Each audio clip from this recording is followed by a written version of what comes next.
할렐루야, 열왕기상 16장에서 22장까지 말씀 묵상입니다. 오늘은 엘리야의 침체라는 제목으로 말씀을 나누도록 하겠습니다.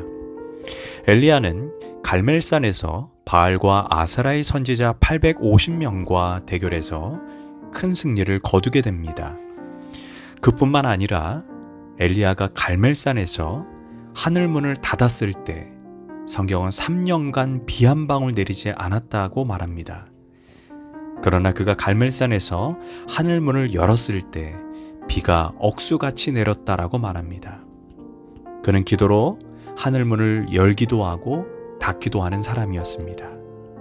그런데 열왕기상 19장에 그를 기다리고 있었던 것은 아합 왕의 아내인 이세벨이 그를 죽이려 한다는 소식이었습니다. 이에 갑자기 엘리야는 크게 낙담하고 용기를 상실해버립니다. 그리고 그가 이런 고백을 합니다. 로뎀나무 아래에 앉아서 자기가 죽기를 원하여 이르되 야훼여 넉넉하오니 지금 내 생명을 거두시옵소서. 나는 내 조상들보다 낫지 못하나이다. 갑자기 18장에서 갈멜산에서 당당한 위세는 완전히 사라지고 19장에서 이제 로뎀나무에서 죽여달라는 것입니다. 지금 최선이 최악으로, 정상이 계곡으로 변모하는 모습을 우리는 발견하게 됩니다. 여기에서 우리는 교훈을 얻게 됩니다. 부흥이 일어난 바로 그 다음 순간을 우리는 조심해야 합니다.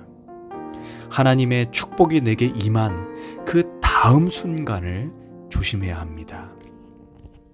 왜냐하면 그 다음 순간이 바로 사단이 우리를 노략질하려는 순간입니다. 우리는 갈멜산 정상에서 성공을 체험한 엘리야와 로뎀나무 아래서 밑바닥까지 떨어진 엘리야를 보게 됩니다. 너무나 인간적인 엘리야의 모습입니다. 그러나 우리도 이와 동일하게 하루에도 몇 번씩 갈멜산과 로뎀나무 밑을 왔다 갔다 하지 않습니까? 영혼들이 성장하는 모습을 볼 때 갈멜산 위에서 주여 제가 평생을 주님께 바친 것이 후회하지 않습니다 라고 말합니다. 그러나 조금 속상한 일이 생기면 로뎀나무 밑에서 다 내려놓고 싶습니다 라고 고백하지 않습니까? 어찌하든 그렇다면 엘리야의 영적 침체의 원인이 무엇인지 간단하게 진단해보고 우리 자신을 점검하기를 바랍니다. 첫째, 엘리야는 위기의 순간 하나님과 대화하지 않았습니다. 언제나 엘리야는 한 장소에서 다른 장소로 옮길 때 그는 항상 하나님의 말씀을 기다렸습니다. 새로운 행동, 새로운 계획, 새로운 상황에 들어갈 때 그는 하나님의 말씀이 임한 후에 행동했습니다. 그러나 850명의 이세벨의 선지자들과 싸움에서 승리와 부흥을 경험한 후에 이세벨이 죽이겠다 하자 엘리야답지 않게 주님의 말씀을 기다리지 않고 걸음아 날 살려라 하고 도망갔습니다. 우리의 삶에 적용해 보면 우리가 실패하고 넘어질 때 대부분 내 판단, 내 감정이 하나님 말씀보다 앞설 때입니다. 이처럼 우리가 말씀에 따라 행동하지 않았던 것이 우리 인생의 실패의 원인입니다. 우리는 어떤 상황, 어떤 판단을 내리든지 주여 제가 이런 상황 속에서 어떻게 행동해야 할지 가르쳐 주옵소서라는 심정으로 성경을 펼쳐서 하나님의 뜻을 물어봐야 합니다. 그러나 엘리야는 두려움이 임하자 하나님의 말씀을 기다리지 않고 행동했습니다. 기억해야 합니다. 주의 말씀은 내 발의 등이요 내 길의 빛이니이다 라는 사실입니다. 둘째, 엘리야는 육체적으로 과로했습니다. 엘리야는 그동안 사역적으로 지쳐 있었습니다. 그는 3년 6개월 아합을 피해 시냇가에 숨어 까마귀가 물어주는 식량으로 연명했습니다. 또한 사르밧 과부의 집에서도 2년간 숨어 지냈습니다. 특별히 하나님의 제단이 파괴되고 우상 숭배가 넘쳐나는 상황을 그는 직접 목도했습니다. 그런 상황에서 그는 홀로 850명의 이세벨 선지자들과 혈혈단신으로 싸움을 감당했습니다. 엘리야는 육체적으로 피곤함이 어느 순간 축적되어 하나님께 물어볼 기력을 상실했습니다. 그 결과 그는 도망갔던 것입니다. 인간은 육체를 지니고 있어 쉼이 필요합니다. 육체적인 휴식이 없이 자기 열심으로 달리다가 어느 날 한순간에 무너지는 것입니다. 영혼과 육체는 분리되는 것이 아닙니다. 육체가 고단하고 지치면 자연스럽게 영적인 부분이 타격을 받게 됩니다. 그래서 우리는 육체적인 쉼이 필요한 것입니다. 지금 우리가 영적으로 침체를 경험하고 있다면 다음 같은 상황을 질문해야 합니다. 내가 너무 무리하게 육체와 정신을 사용하지 않았는가? 셋째, 엘리야는 고독 처리에서 실패했습니다. 주로 사람이 타락하고 우울증에 걸리고 나락으로 떨어질 때 사실 대부분 정상에 올라갔을 때입니다. 특별히 주목받는 위치에 있는 사람들은 조심해야 합니다. 연예인들이 연예 대상을 받은 후에 홀로 있는 고독 시간에 자살하는 경우가 있습니다. 그 이유가 내가 겨우 이것을 위해서 열심히 일했던가 라는 큰 성취 후에 찾아오는 허무감 때문입니다. 엘리야도 850명의 이세벨의 선지자들로부터 큰 승리와 부흥을 경험하고 나서 그는 홀로 있는 시간에 스스로 절망합니다.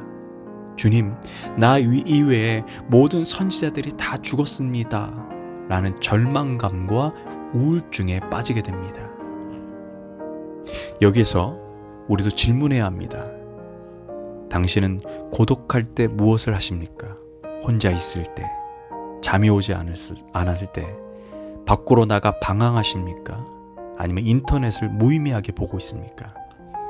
그 고독 시간, 홀로 있는 시간을 어떻게 처리하느냐에 따라 하나님과 친밀해질 수도 있고 멀어질 수도 있습니다.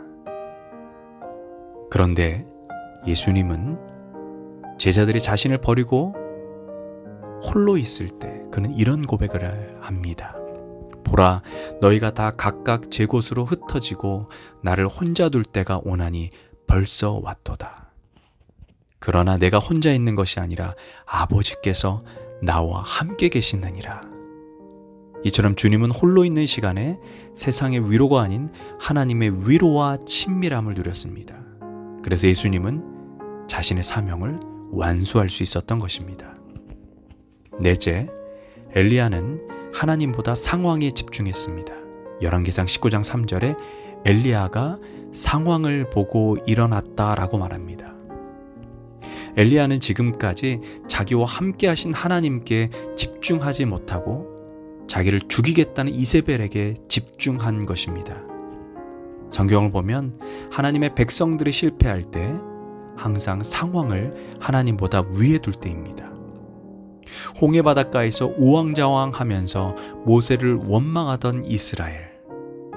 그들은 하나님보다 넘실거리는 홍해 바다에 집중했습니다.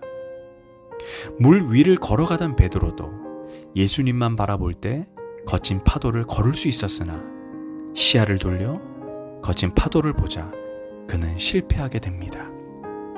이처럼 문제보다 크신 하나님이 아닌 상황과 문제에 집중했을 때 영적 침체를 경험하게 된 것입니다.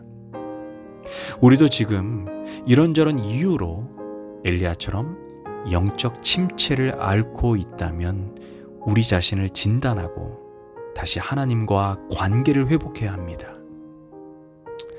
감사하게도 이후에 엘리야는 사람들을 떠나 홀로 하나님과 교제하기 위해 하나님의 산인 호렙산으로 들어갑니다.